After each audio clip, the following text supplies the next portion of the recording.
कराची मां ख़बर ईंदा हलूं त कराची जे इलाइक़े माई कलाची फाटक जे भरिसां 4 ॼणनि जा लाश मिलण जे मामले में पुलिस जी शुरूआती पोस्टमार्टम रिपोर्ट मुकमिल थी वई आहे। रिपोर्ट मूजिब डाक्स थाणे जी हद माई कलाची रोड रेलवे फाटक जे भरिसां नाले मां मिलंदड़ 4 लाशनि जो पोस्टमार्टम कयो वियो आहे।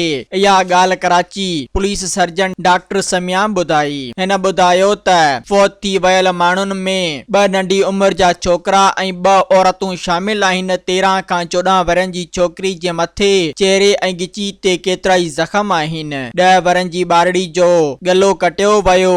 14 मां 14 सालनि जे छोकिरे जे मथे चेहरे ऐं गिची ते शदीद ज़ख़्म आहिनि, जॾहिं त 40 वरनि जी औरत जी खोपड़ी ऐं चेहरे ते शदीद नोयत जी ज़ख़्मनि जा निशान मौजूद आहिनि।